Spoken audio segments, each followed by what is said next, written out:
नमस्कार, मैं हूं मुकुंद और आप देख रहे हैं जनपथ। पहली बार मिली तो बोला कि तू मेरी बेटी है, तेरा कन्यादान मैं खुद करूंगा। शादी से पहले मुझे ऑफिस में बुलाया और रेप किया। यह आप बीती कैप्टन बाबा उर्फ अशोक खरात के खिलाफ पहला एफआईआर करने वाली महिला की है। वीडियो वायरल होने के बाद पीड़ित और उनके परिवार के लोग बदनामी की वजह से सामने नहीं आना चाहते हैं। ज़्यादातर घर छोड़कर जा चुके हैं। खैरात पर अब तक 12 एफआईआर दर्ज हो चुके हैं। इनमें से 8 सेक्सुअल हैरेसमेंट के हैं। पुलिस को 58 अश्लील वीडियो मिले हैं। जांच में सामने आया है कि 150 से ज़्यादा महिलाएं रेप और सेक्सुअल हैरेसमेंट की शिकार हो सकती हैं। नासिक पुलिस ने अशोक खरात को 18 मार्च को गिरफ्तार किया था। उसके खिलाफ पहला एफआईआर प्राइवेट कंपनी में काम करने वाली 30 साल की महिला ने करवाया था। नासिक पुलिस का कहना है कि पीड़ितों के साथ बेहद गंभीर अपराध हुए हैं, इसलिए परिवारों के काउंसलिंग की जा रही है। पुलिस ने चेतावनी दी है कि अगर किसी के पास इस मामले से जुड़े वीडियोज हैं तो तुरंत हटा दे और फॉरवर्ड न करे। ऐसा करने वाले लोगों के खिलाफ गिरफ्तारी और मुकदमे का प्रावधान भी है। नासिक पुलिस हर महिला की गोपनीयता का ध्यान रख रही है। पहला एफआईआर कराने वाली पीड़िता के अनुसार 2019 में रिश्तेदारों के जरिए वह बाबा से मिली। वह शादी को लेकर परेशान थी। खरात ने देवी शक्ति होने का झूठा दावा किया और बेटी बोलकर भरोसे में लिया। 50,000 और 28,000 रुपये के खास पत्थर दिए। दोनों को ताबीज की तरह पहनने के लिए कहा। नशीला पदार्थ मिलाकर नवंबर 2022 से दिसंबर 2025 तक रेप किया। पीड़िता ने बताया, कैप्टन बाबा ने ऑफिस के चैम्बर में बुलाकर बैठाया, मुझे पेड़ा खाने को दिया, फिर तांबे के बर्तन में पानी पीने को दिया।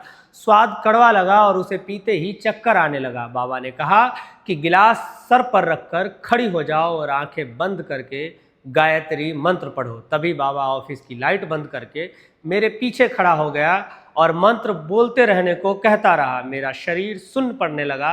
तुझे इस जगह दोष है, यह कहकर बाबा ने गलत तरह से छुआ। मैंने बाबा को धकेलना चाहा लेकिन होश नहीं था तो कुछ समझ नहीं सकी। बाबा ने कहा, मैं श्री कृष्ण का अवतार हूँ और तू पिछले जन्म की मेरी राधा है, इस जन्म में भी तू मेरी ही है। पीड़िता ने आगे बताया, मैं 2019 में पहली बार खैरात से मिली। बाबा ने कहा, तू चिंता मत कर, तुझे पुखराज पत्थर देता हूँ, उसे खंडोबा मंदिर ले जाना, वहाँ 11 नारियल चढ़ाकर पत्थर गले में लॉकेट बनाकर पहन लेना, तेरी शादी अच्छी जगह हो जाएगी। नवंबर 2022 में मेरी सगाई हुई। मंगेतर के साथ बाबा से आशीर्वाद लेने गई। बाबा ने कहा, शादी से पहले ईशानेश्वर महादेव मंदिर में सिद्धि पूजा करनी होगी।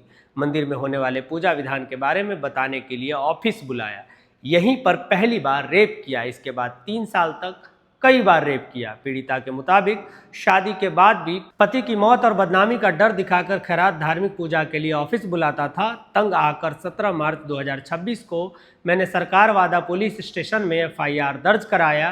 खैरात अभी पुलिस हिरासत में है लेकिन उसका डर अभी भी कायम है। पीड़ित महिलाओं के वकील का कहना है कि महिलाओं की जिंदगी पर गहरा असर पड़ा है। डर से कई गवाह और पीड़ित चुप हैं, इसलिए जांच में रुकावट आ रही है। उनका कहना है कि खैरात के खिलाफ जितने मामले सामने आए हैं वह उसके अपराध की तुलना में बहुत कम है। अभी उस पर दर्ज पहला एफआईआर से ही जांच शुरू हुआ है। दूसरी पीड़ित का शिकायत है कि प्रेगनेंसी के दौरान धार्मिक अनुष्ठान के बहाने नासिक ऑफिस में बुलाया, शरीर पर यूरिन फेंका और पूजा पाठ के नाम पर रेप किया। तीसरी पीड़ित का कहना है कि पति के साथ अशोक खरात के ऑफिस गई थी। पति को बाहर भेजकर मुझे यहाँ वहाँ छूने लगा। मैं घबराई तो बोला, डरो मत, मेरे पास दिव्य शक्ति है, मेरे छूने से ठीक हो जाओगी। चौथी पीड़ित का कहना है कि शादी के बाद बेटा नहीं हो रहा था, इसलिए खैरात के पास गई। उसने तांबे के बोतल में दिव्य पानी पीने को दिया। फिर धार्मिक रस्म की आड़ में 6 साल तक शारीरिक संबंध बनाए।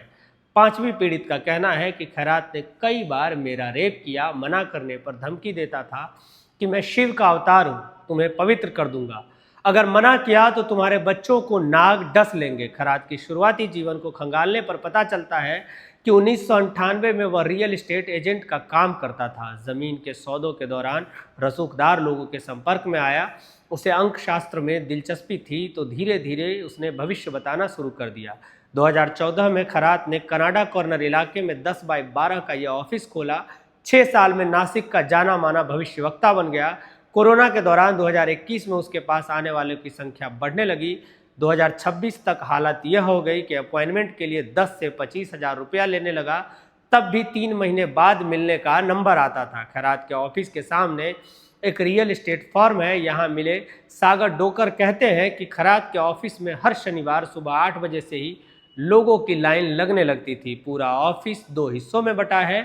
पहले वेटिंग एरिया है, खैरात के केबिन इससे सटा हुआ है। केबिन के चारों तरफ काले रंग के शीशे लगे हैं, इससे अंदर क्या हो रहा है या बाहर बैठे लोगों को दिखाई नहीं देता था।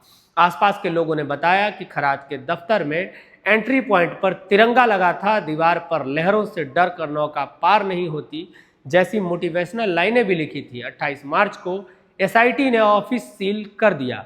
तो इस तरह से लोगों के अंधे विश्वास का फायदा उठाकर एक धूर्त आदमी धर्म की आड़ में अपने कुकर्मों को अंजाम देता रहा और लोक लाज के डर से लगातार इसके शिकार होते रहे। बाकी की खबरों के लिए देखते रहिए जनपद।